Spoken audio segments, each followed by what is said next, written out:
చూస్ country delight, live better. ఇప్పుడే country delight app ని download చేసుకోండి. పార్టీ బలోపేతం కావాలి. అదే సమయంలో కోవర్ట్ల పట్ల జాగ్రత్తగా ఉండవలసిన బాధ్యత మనందరిపైన ఉంది. ఇది నేను కార్యకర్తలందరికీ విజ్ఞప్తి చేస్తున్నా.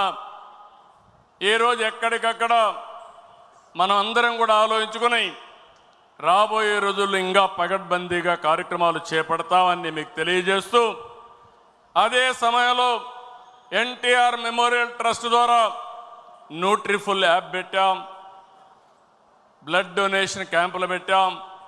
ఇవి కూడా మీరు సద్వినియోగం చేసుకోండి.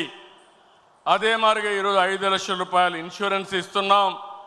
ఇంకో పక్కన ఆరోగ్య విషయంలో కానీ, విద్య పిల్లల చదువు విషయంలో కానీ జాగ్రత్తలు తీసుకుంటున్నాం. ఈ రెండే కాకుండా ఆర్థికంగా కూడా మన కార్యకర్తల్ని పైకి తేవడానికి ఎలాంటి కార్యక్రమాలు చేయాలనో అది కూడా ఆలోచిస్తున్నాం. 1 ఫ్యామిలీ 1 ఆంటర్‌ప్రెన్యూర్, అందులో మన వాళ్ళను కూడా ప్రాధాన్యత ఇవ్వడానికి ఆలోచిస్తున్నాం అని చెప్పి కూడా నేను మీకు తెలియజేస్తున్నా. అయితే ఈరోజు మీరందరూ కూడా ఈ విషయంలో కూడా కూటమి అంతా కూడా ఐక్యంగా ఉండాలి. 2029లో 2024 కంటే పెద్ద మెజారిటీతో గెలిపిస్తామని హర్షాన్ని, ఆమోదాన్ని తెలియజేయాల్సిన బాధ్యత మీ అందరిపైన ఉంది. అదే సమయంలో పేదల సేవలో సోషల్ రీఇంజనీరింగ్, ఈరోజు ఈ రాష్ట్రంలో సంక్షేమ కార్యక్రమాలకు ఆద్యుడు మన నాయకుడు ఎన్టీ రామారావు గారు. ఆ తర్వాత సంక్షేమ కార్యక్రమాల్ని ముందుకు తీసుకుపోయిన పార్టీ తెలుగుదేశం పార్టీ.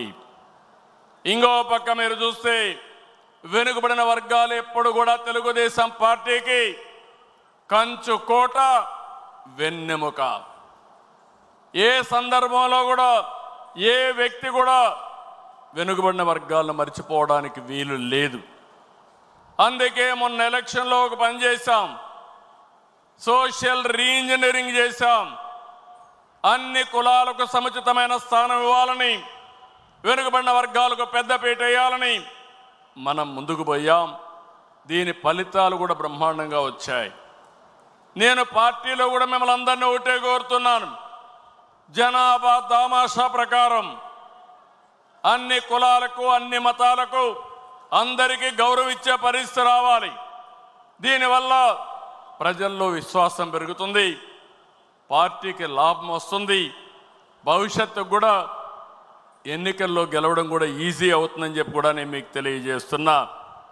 ఇంకో పక్కన మీరు చూస్తే బడుగు వర్గాలకి, బలహీన వర్గాలకు మనం దగ్గరగా ఉండాలి. ఈరోజు మీరు చూస్తున్నారు సమాజంలో కొన్ని దురాచారాలు ఉంటే 2 గ్లాసుల సిద్ధాంతం ఉండేది. జస్టిస్ పున్నయ్య గారి కమిషన్ వేశాను, ఆయన ఇచ్చిన రికమెండేషన్లు అమలు చేశాం. ఈరోజు అంబేద్కర్ గారి స్ఫూర్తిని పూర్తిగా అమలు జరిపిన వ్యక్తి ఎన్టీ రామారావు గారు అయితే దాన్ని లాజికల్గా తీసుకుపోయిన పార్టీ తెలుగుదేశం పార్టీ. ఈరోజు మనం గుర్తుపెట్టుకోవాల్సింది, ఫస్ట్ టైం బాలయోగిని లోకసభ స్పీకర్గా చేశాం, ప్రతిభా భారతిని అసెంబ్లీ స్పీకర్గా చేశాం, ఎర్రం నాయుడు, యనమల, కళ, కేఈ, అయ్యన్న పాత్రుడు, కాలవ, నక్క ఆనందబాబు వంటి బలహీన వర్గాలకు సంబంధించిన నేతల్ని పార్టీ ఈరోజు ఎంతో గౌరవించి ముందుకు పోయాం. వారి సేవలు కూడా పార్టీకి ఎంతో చేశారు, ప్రజలకు సేవలు చేశారు. వాళ్ళని ఎప్పుడూ మర్చిపోలేమని చెప్పి కూడా నేను మీకు తెలియజేస్తున్నా. సామాజిక న్యాయం చాలామంది మాట్లాడారు, చేసి చూపించిన పార్టీ తెలుగుదేశం పార్టీ. ఒక్క వెనుకబడిన వర్గాలే కాదు, ఎస్సీలు ఉన్నారు. ఎన్నో సంవత్సరాలుగా ఆందోళన చేస్తూ ఉంటే మాలా మాదిగా కేటగరైజేషన్ ప్రవేశపెట్టిన పార్టీ 1996లో ప్రవేశపెట్టిన పార్టీ తెలుగుదేశం పార్టీ. దాన్ని కాపాడలేకపోతే మళ్ళీ సుప్రీంకోర్టు కొట్టేస్తే మళ్ళీ 7 బెంచ్ సుప్రీంకోర్టులో మళ్ళా ఇది సాధ్యం అని చెప్తే 96లో చేసిన వర్గీకరణ 2025లో తిరిగి చేసే అవకాశం వచ్చిందంటే అది తెలుగుదేశం పార్టీ సామాజిక న్యాయం, పేదవాళ్ళ పట్ల ఉండే అభిమానం. ఇలాంటి చాలా చేశాం. ఇది కాకుండా సెన్సస్ తీస్తున్నారు క్యాస్ట్ వారిగా. ఇది రైట్ డైరెక్షన్. నేను కేంద్రాన్ని అభినందిస్తున్నా. ఒకసారి సెన్సస్ వస్తే ఏ కులానికి సంబంధించిన వ్యక్తులు ఎంతమంది ఉన్నారో తెలిస్తే దాన్ని ఆధారంగా చేసుకుని వాళ్ళ ఆర్థిక పరిస్థితులు కూడా అధ్యయనం చేసుకుని వాళ్లకు ప్రత్యేకమైన పబ్లిక్ పాలసీలు ఇవ్వగలుగుతాం. దీనివల్ల ఎంతో మేలు జరుగుతుంది. ఇదే సందర్భంలో ఇక్కడుండే మిమ్మల్ని అందరినీ నేను కోరేది, జనాభా ఒకప్పుడు నియంత్రణకు పోయాం, ఇప్పుడు జనాభా ప్రమోషన్ కింద పాపులేషన్ మేనేజ్మెంట్ కింద మనం మాట్లాడుతున్నాం. ఇది కూడా చాలా అవసరం. లేకుంటే భావితరాల్లో భవిష్యత్తులో యంగ్స్టర్స్ తగ్గిపోయే ప్రమాదం వస్తుంది, చాలా సమస్యలు వస్తాయి. నేను ఒకటే, ఇవన్నీ కాకుండా ఒక ప్రభుత్వం, రాష్ట్ర ప్రభుత్వం, కేంద్ర ప్రభుత్వం ఇచ్చే సంక్షేమ కార్యక్రమాలే కాకుండా అదనంగా P4 తీసుకొచ్చాం. ఇది పేదల పట్ల ఒక వరంగా తయారవుతుంది.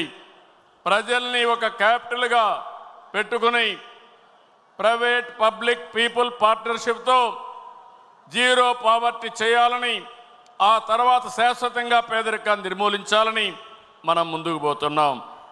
ఇది కాకుండా ఇంకొక పక్కన చూస్తే స్త్రీ శక్తి, ఇది గేమ్ చేంజర్. ఆస్తిలో సమాన హక్కు ఇచ్చింది ఎన్టీఆర్, ఆ తర్వాత డాక్రా మహిళల్ని పెట్టింది నేను. 33% ఉద్యోగాల్లో కాలేజ్ సీట్లో రిజర్వేషన్లు పెట్టింది మనం. ఈరోజు నేను ఒకటే హామీ ఇస్తున్నా, ఎవరైనా సరే ఆడబిడ్డల పైన సోషల్ మీడియాలో క్యారెక్టర్ అసాసినేషన్ చేస్తే అదే చివరి రోజు అవుతుంది, గుర్తుపెట్టుకోమని హెచ్చరిస్తున్నా. సుమన్ టీవీలో మీ పర్సనల్ అండ్ బిజినెస్ ప్రమోషన్స్ కోసం కింది నెంబర్కి కాంటాక్ట్ చేయండి.